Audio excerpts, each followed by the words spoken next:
ರಾಜ್ಯ ರಾಜಕಾರಣದಲ್ಲಿ ಯಾವುದೇ ದೊಡ್ಡ ಪರಿಣಾಮವನ್ನು ಬೀರದೇ ಇದ್ರೂ ಉಪಚುನಾವಣೆಯ ಕಣದಲ್ಲಿ ಮಾತ್ರ ಜಿದ್ದಾಜಿದ್ದಿನ ಫೈಟ್ ನಡೆದಿದೆ.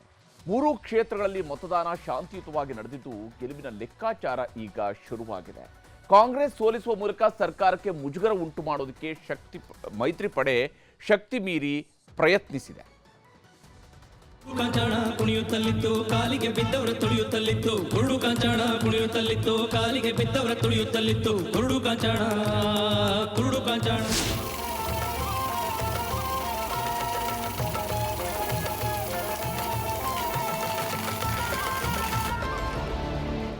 ಅಬ್ಬಬ್ಬ, ನೋಡಿ ನೋಡಿ, ಇದು ಚನ್ನಪಟ್ಟಣ ವಿಧಾನಸಭಾ ಚುನಾವಣೆಯಲ್ಲಿ ಮತ ಚಲಾವಣೆಗೂ ಮುನ್ನ ಮತದಾರರಿಗೆ ಚಲಾವಣೆ ಆಗ್ತಿರೋ ಗರಿಗರಿ ನೋಟು.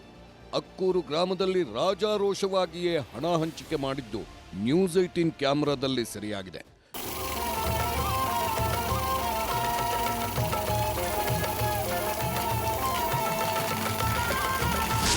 ಚನ್ನಪಟ್ಟಣದ ಅಖಿಲ್ ಶಾವಲಿ ದರ್ಗಾ ಬಳಿ ಹಣ ಹಂಚುತ್ತಿದ್ದವನನ್ನ ಚುನಾವಣಾ ಅಧಿಕಾರಿಗಳು ವಶಕ್ಕೆ ಪಡೆದಿದ್ದಾರೆ.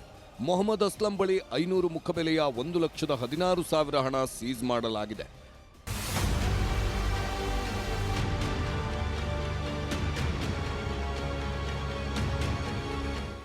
ಚನ್ನಪಟ್ಟಣ ಕ್ಷೇತ್ರದಲ್ಲಿ ಬೆಳಿಗ್ಗೆಯಿಂದಲೂ ಬಿರುಸಿನ ಮತದಾನ ನಡೆಯಿತು. ಜನರು ಮತದಾನ ಮಾಡಲು ಸಾಲುಗಟ್ಟಿ ನಿಲ್ಲುವ ಮೂಲಕ ಅತ್ಯುತ್ಸಾಹ ತೋರಿಸಿದ್ರು. ಚಕ್ಕರೆ ಗ್ರಾಮದಲ್ಲಿ ಪತ್ನಿ ಶೀಲಾ ಜೊತೆಗೆ ಆಗಮಿಸಿದ ಕಾಂಗ್ರೆಸ್ ಅಭ್ಯರ್ಥಿ ಯೋಗೇಶ್ವರ್ ಮತದಾನ ಮಾಡಿ ಗೆಲ್ಲುವ ವಿಶ್ವಾಸ ವ್ಯಕ್ತಪಡಿಸಿದ್ರು. ಸರ್ಕಾರದ ವಿಚಾರಗಳು, ಸರ್ಕಾರದ ಸ್ಕೀಮ್ಗಳು ಸರಿಯಾಗಿದೆ, ಜನಸಾಮಾನ್ಯರಿಗೆ ಹತ್ತಿರವಾಗಿ ಸರ್ಕಾರ ನಡೀತಾ ಇದೆ ಅಂತ ಗೊತ್ತಾಗಬೇಕಾದ್ರೆ ಈ ಚುನಾವಣೆಯಲ್ಲಿ ನಾನು ಗೆಲ್ಲಬೇಕು. ಅದು ಗೆಲ್ಲುವುದರ ಮುಖಾಂತರ ಸರ್ಕಾರ ಸರಿದಾರಿಲಿದೆ ಅನ್ನೋದು ಪ್ರೂವ್ ಆಗುತ್ತೆ. ಒಬ್ಬ ರೈತ ಕುಟುಂಬ, ಒಬ್ಬ ಮೇಷ್ಟ್ರ ಮಗ ಆಗ್ಬಿಟ್ಟು ನಮ್ಮ ಚನ್ನಪಟ್ಟಣ ಜನರಿಗೆ ಬಹಳಷ್ಟು ಅಭಿವೃದ್ಧಿ ಕೆಲಸ ನಮ್ಮ ಯಜಮಾನರು ಮಾಡಿದ್ದಾರೆ. ಈ ಬಾರಿ ನಮ್ಮ ಚನ್ನಪಟ್ಟಣ ಜನ ಅವರ ಮನೆ ಮಗನ ಆಯ್ಕೆ ಮಾಡ್ತಾರೆ ಅನ್ನೋ ಒಂದು ಭರವಸೆ. ಸ್ವಂತ ತಂದೆಯೇ ಅಭ್ಯರ್ಥಿಯಾಗಿದ್ರು ಯೋಗೇಶ್ವರ್ ಪುತ್ರಿ ನಿಶಾ ಯೋಗೇಶ್ವರ್ ಮತದಾನದಿಂದ ದೂರ ಉಳಿಯುವ ನಿರ್ಧಾರ ಮಾಡಿದ್ದಾರೆ. ಮೂಲಭೂತ ಹಕ್ಕುಗಳನ್ನೇ ಕಿತ್ತುಕೊಂಡಿದ್ದಾರೆ. ಮತ ಚಲಾಯಿಸಿ ಯಾವ ಹಕ್ಕು ಪಡೆಯಲಿ ಎಂದು ಪ್ರಶ್ನಿಸಿದ್ದಾರೆ. ನಾನು ಯಾವಾಗಲೂ ಬರ್ತಾ ಇದ್ದೆ ಚೆಕ್ಕೆರೆಯಲ್ಲಿ ನನ್ನ ಮತ ಚಲಾಯಿಸೋಕ್ಕೆ.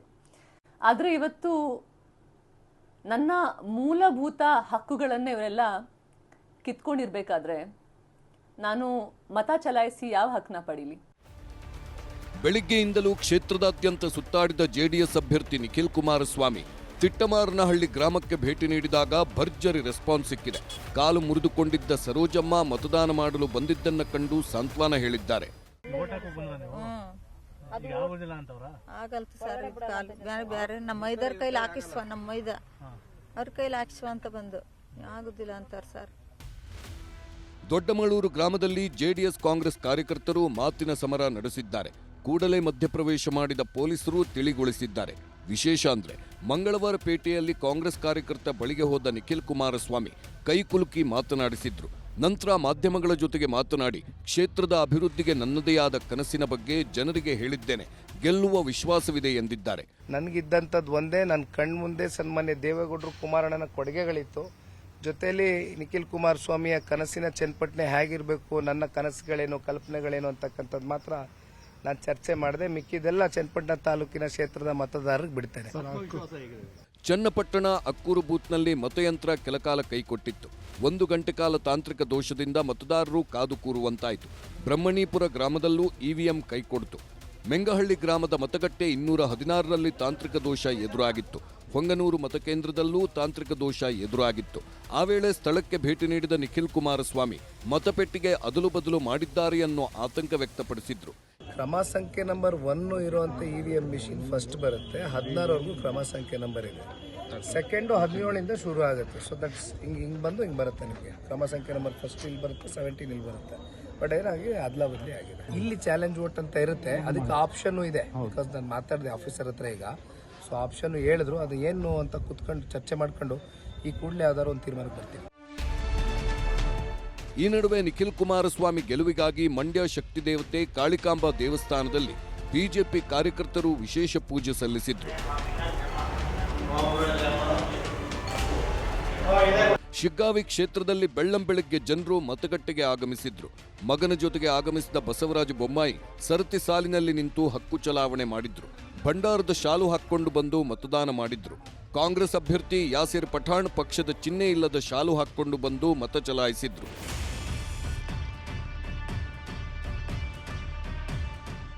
ಮತದಾನದ ಬಳಿಕ ಮಾತನಾಡಿದ ಬಸವರಾಜ ಬೊಮ್ಮಾಯಿ, ಇಡೀ ಸರ್ಕಾರವೇ ನಿಂತು ಶಿಗ್ಗಾವಿಯಲ್ಲಿ ಚುನಾವಣೆ ಎದುರಿಸಿದೆ. ಆದರೂ ಮತದಾರರ ಒಲವು ಬಿಜೆಪಿಯತ್ತ ಇದೆ. ಕ್ಷೇತ್ರದಲ್ಲಿ ಹಣದ ಹೊಳೆಯನ್ನೇ ಹರಿಸಿದ್ದಾರೆ ಎಂದಿದ್ದಾರೆ. ಅಭ್ಯರ್ಥಿ ಭರತ್ ಬೊಮ್ಮಾಯಿ ಮಾತನಾಡಿ, ಮತದಾರರು ಬೊಮ್ಮಾಯಿ ಕುಟುಂಬವನ್ನ ಕೈಬಿಡುವುದಿಲ್ಲ ಎಂಬ ವಿಶ್ವಾಸ ವ್ಯಕ್ತಪಡಿಸಿದ್ದಾರೆ. ಉಪಚುನಾವಣೆಯಲ್ಲಿ ಇಷ್ಟು ದೊಡ್ಡ ಪ್ರಮಾಣದಲ್ಲಿ ಸಚಿವರು, ಶಾಸಕರು ಹಣದ ಚೀಲ ತಗೊಂಡು ಬಂದು ಕೂತು ಪ್ರಜಾಪ್ರಭುತ್ವದ ಎಲ್ಲ ಮೌಲ್ಯಗಳನ್ನು ಗಾಳಿಗೆ ತೂರಿ ತಮ್ಮ ಹಣದ ಬಲದಿಂದ, ಜಾತಿ ಬಲದಿಂದ ಗೆಲ್ಲುವಂಥ ಹುನ್ನಾರ ಮಾಡ್ತಿರುವಂಥದ್ದು ನಿಜವಾಗ್ಲೂ ಕೂಡ ಕಾಂಗ್ರೆಸ್ ಸರ್ಕಾರದ ಒಂದು ದುರಂತ. ಕಾಂಗ್ರೆಸ್ ಪಕ್ಷ ಅಧಿಕಾರದಲ್ಲಿದೆ, 60 MLAಗಳು, 10 ಮಿನಿಸ್ಟ್ರುಗಳು. ಇದು ಬೊಮ್ಮಾಯಿ ವರ್ಸಸ್ ಸರ್ಕಾರ ಮಾಡಿದ್ದಾರೆ. ಅದರ ತಕ್ಕಂತೆ ಇವತ್ತು ನಮ್ಮ ಮತದಾರರೆಲ್ಲರೂ ತೀರ್ಮಾನವನ್ನು ಮಾಡ್ತಾರೆ. ನವೆಂಬರ್ 23ನೇ ತಾರೀಕು ನಮ್ಮೆಲ್ಲರೂ. ಕಾಂಗ್ರೆಸ್ ಅಭ್ಯರ್ಥಿ ಮತದಾನದ ಬಳಿಕ ಗೆಲ್ಲುವ ವಿಶ್ವಾಸ ವ್ಯಕ್ತಪಡಿಸಿದ್ದು, ಶಿಗ್ಗಾವಿ ಜನತೆ ಬಾಯ್ ಬಾಯ್ ಬೊಮ್ಮಾಯಿ ಎನ್ನುತ್ತಿದ್ದಾರೆ, ಹೀಗಾಗಿ ನನ್ನ ಗೆಲುವು ನಿಶ್ಚಿತ ಎಂದಿದ್ದಾರೆ. ಜೊತೆಗೆ ಬೊಮ್ಮಾಯಿಯವರೇ ಭರತ್ ಬೊಮ್ಮಾಯಿಗೆ ಮೈನಸ್ ಪಾಯಿಂಟ್ ಅಂತಾನೂ ಹೇಳಿದ್ದಾರೆ. ಐ ಥಿಂಕ್ ದಿಸ್ ಇಸ್ ಜನ ಹೊರಗೆ ಬಂದು ಬಾಯ್ ಬಾಯ್ ಬೊಮ್ಮಾಯಿ ಅನ್ಲಿಕ್ಕೆ ಉತ್ಸುಕರಾಗಿ ಬರ್ತಾ ಇದ್ದಾರೆ ಅನ್ನೋಂಥ ನನ್ನೊಂದು ವಿಶ್ವಾಸ ಇದೆ ನನಗೆ. ಭರತ್ ಬೊಮ್ಮಾಯಿ ಅವರ ಮೈನಸ್ ಪಾಯಿಂಟೇ ಬೊಮ್ಮಾಯಿ ಅವರು, ಅವರೇ ಮೈನಸ್. 17 ವರ್ಷದಾಗ ಅವ್ರೇನು ಮಾಡ್ಯಾರಲ್ಲ, ಒಂದೊಂದು ಪ್ರಕರಣ ಹೊರಗೆ ಬರಕತ್ತ, ಒಂದೊಂದಕ್ಕೆ ಸ್ಟೇ ತಗೊಂತಾರ ಅವರು. ಶಿಗ್ಗಾವಿ ಉಪಚುನಾವಣೆಯಲ್ಲಿ ವಕ್ಫ್ ಆಸ್ತಿ ಎಂದು ನಮೂದು ಕಾರಣಕ್ಕೆ ಸವಣೂರು ಪಟ್ಟಣದ ದಂಡಿನಪೇಟೆ ಜನರು ಮತದಾನ ಬಹಿಷ್ಕಾರ ಮಾಡಿದ್ದಾರೆ. 70 ವರ್ಷದಿಂದ ವಾಸ ಮಾಡುತ್ತಿದ್ದೇವೆ, ಆದರೆ ವಕ್ಫ್ ಆಸ್ತಿ ಎಂದು ನಮೂದಾಗಿದೆ, ನಮಗೆ ಹಕ್ಕುಪತ್ರ ನೀಡಿದ್ರೆ ಮಾತ್ರ ಮತದಾನ ಮಾಡುತ್ತೇವೆ ಎಂದಿದ್ದಾರೆ. ಶಿಗ್ಗಾವಿ ಪಟ್ಟಣದ ಮಾಮ್ಲೆ ದೇಸಾಯಿ ಶಾಲೆಯಲ್ಲಿ 1 ತಿಂಗಳ ಮಗುವಿನ ಜೊತೆಗೆ ಬಂದು ತಾಯಿ ಮತದಾನ ಮಾಡಿದ್ದಾರೆ. ಇನ್ನು ಶತಾಯುಷಿ ದುರ್ಗಮ್ಮ ಅಕ್ಕಿಯಾಲೂರು ಮತದಾನ ಮಾಡಿ ಮಾದರಿಯಾಗಿದ್ದಾರೆ. ಅಮೆರಿಕಾದಿಂದ ಬಂದ ಯುವತಿಯೊಬ್ಬರು ಮತದಾನ ಮಾಡಿದ್ದಾರೆ. ನಾನು US ಅಲ್ಲಿದ್ದೆ 7 ವರ್ಷದಿಂದ, ಇವಾಗ ಒಂದು 4 ತಿಂಗಳದಿಂದ ಇಂಡಿಯಾಗೆ ಬಂದಿದ್ದೀನಿ. ನನಗೆ ಖುಷಿ ಇದೆ ನಾನು ಮತ ಚಲಾವಣೆ ಮಾಡಿದೆ ಅಂತ ಹೇಳಿ. ಮತದಾನದ ವೇಳೆ ಪೊಲೀಸ್ ಸಿಬ್ಬಂದಿ ಜೊತೆ ಅನುಚಿತ ವರ್ತನೆ ತೋರಿಸಿದ ರೌಡಿ ಶೀಟರ್ಗೆ ಲಾಠಿ ರುಚಿ ತೋರಿಸಿರುವ ಘಟನೆ ನಡೆದಿದೆ. ಮಾಮ್ಲೆ ದೇಸಾಯಿ ಕಾಲೇಜು ಮುಂಭಾಗ ಪಾನಮತ್ತನಾಗಿದ್ದ ಸುನಿಲ್ಗೆ ಗೂಸಾ ಕೊಟ್ಟಿದ್ದಾರೆ.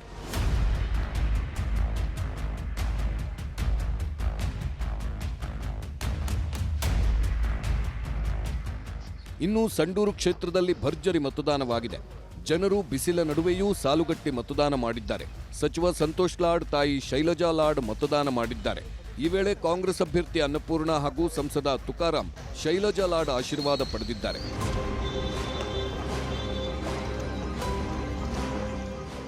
ಮತದಾನದ ಬಳಿಕ ಸಂಡೂರಿನಲ್ಲಿ ಮಾತನಾಡಿದ ಕಾಂಗ್ರೆಸ್ ಅಭ್ಯರ್ಥಿ ಅನ್ನಪೂರ್ಣ, ನಾನು ಮೊದಲ ಬಾರಿ ಅಭ್ಯರ್ಥಿಯಾಗಿ ಮತದಾನ ಮಾಡಿದ್ದೇನೆ, ಗೆಲ್ಲುವ ವಿಶ್ವಾಸವಿದೆ ಎಂದಿದ್ದಾರೆ.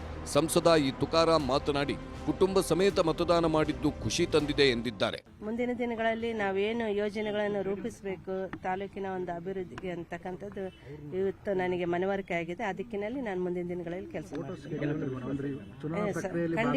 ಖಂಡಿತ ಇದೆ. ನಮಗೆ ಗೆಲ್ತೀವಿ ಅಂತಕ್ಕಂಥ ವಿಶ್ವಾಸ ನಮಗೆ, ನಮ್ಮ ಎಲ್ಲ ಕಾರ್ಯಕರ್ತರು ನಮಗೆ ಆ ವಿಶ್ವಾಸ ತುಂಬಿದ್ದಾರೆ. ನಮ್ಮ ಮುಖಂಡರು ಎಲ್ಲರೂ ಒಗ್ಗಟ್ಟಾಗಿ ಚುನಾವಣೆಯನ್ನು ನಾವು ಎದುರಿಸ್ತಿದ್ವಿ. ನಮ್ಮ ಧರ್ಮಪತ್ನಿಯವರು ಅಭ್ಯರ್ಥಿಯಾಗಿ ನಿಂತಿರೋದು ತುಂಬಾ ಖುಷಿ ಆಗ್ತಾ ಇದೆ. ಈಗ ಕುಟುಂಬ ಸಮೇತವಾಗಿ ಈಗ ಮತದಾನ ಮಾಡಿದ್ವಿ, ಖುಷಿ ಆಗ್ತಾ ಇದೆ. ಮೊದಲು ನನಗೋಸ್ಕರ ಎಲ್ಲರೂ ಮತದಾನ ಮಾಡ್ತಾ ಇದ್ರು ಕುಟುಂಬ ಸದಸ್ಯರು.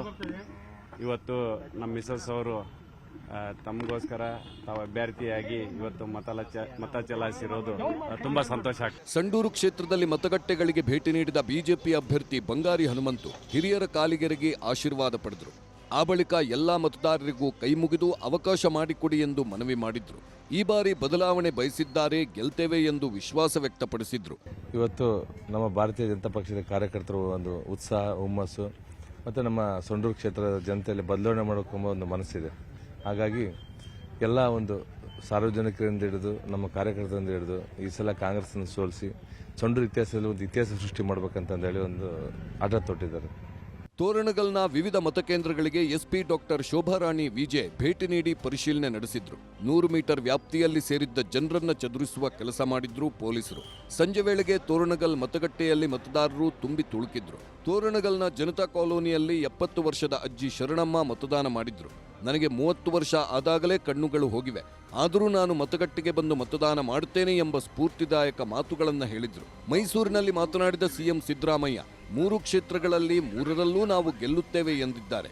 ಜನರ ಒಲವು ನಮ್ಮ ಮೇಲಿದೆ ಎಂದಿದ್ದಾರೆ.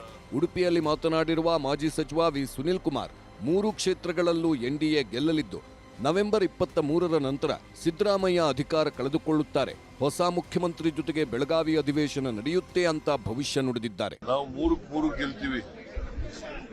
ನಾನು 3 ಕಡೆ ಪ್ರಚಾರ ಮಾಡಿದ್ದೀನಿ. ನನಗೆ ಅಲ್ಲಿ ಜನರ ಸ್ಪಂದನೆ ನೋಡಿದ್ರೆ 3 ಕಡೆ ಗೆಲ್ತೀವಿ ಅಂತ ವಿಶ್ವಾಸ ಇದೆ. 3 ಉಪಚುನಾವಣೆಗಳಲ್ಲಿ ಎನ್ಡಿಎ ಅಭ್ಯರ್ಥಿಗಳು ನಿಶ್ಚಿತವಾಗಿ ಗೆಲ್ತಾರೆ ಎನ್ನುವಂಥ ವಾತಾವರಣ ಪ್ರಚಾರದ ಸಂದರ್ಭದಲ್ಲಿ ಕೇಳಿಬಂದಿದೆ. 23ರ ನಂತರ ಸಿದ್ದರಾಮಯ್ಯ ತಮ್ಮ ಅಧಿಕಾರವನ್ನು ಕಳ್ಕೊಳ್ತಾರೆ. ಅವರು 3 ಉಪಚುನಾವಣೆಯ ಫಲಿತಾಂಶದ ನಂತರ ಕಾಂಗ್ರೆಸ್ನಲ್ಲಿ ಬಹಳ ದೊಡ್ಡ ಪ್ರಮಾಣದ ಆಂತರಿಕ ಬೇಗುದಿ ಖಂಡಿತ ಆಗುತ್ತೆ. ಬೆಳಗಾಂ ಅಧಿವೇಶನ ಹೊಸ ಮುಖ್ಯಮಂತ್ರಿಯೊಂದಿಗೆ ನಡೆಯುತ್ತೆ ಅಂತ ನಂಗೆ ಅನಿಸುತ್ತೆ. ಒಟ್ಟಾರೆ ಉಪಚುನಾವಣೆಯಿಂದ ಸರ್ಕಾರದ ಮೇಲೆ ಯಾವುದೇ ಪರಿಣಾಮ ಬೀರುವ ಸಾಧ್ಯತೆಗಳಿಲ್ಲ. ಆದರೂ ಕಾಂಗ್ರೆಸ್ನಲ್ಲಿ ಒಳಬೇಗುದಿ ಹೆಚ್ಚಾಗುವ ಸಾಧ್ಯತೆ ಇದೆ ಎನ್ನುವುದು ದೋಸ್ತಿ ನಾಯಕರ ಲೆಕ್ಕಾಚಾರ. ಅಖಾಡದಲ್ಲಿ ನಾನಾ ನೀನಾ ಅಂತ ನಡೆದಿದ್ದ ಚುನಾವಣಾ ಅಬ್ಬರ ಮತದಾನದ ಮೂಲಕ ತಣ್ಣಗಾಗಿದೆ. ಅಭ್ಯರ್ಥಿಗಳ ಹಣೆಬರಹ ಮತಯಂತ್ರದಲ್ಲಿ ಭದ್ರವಾಗಿದೆ. Bureau report, News 18.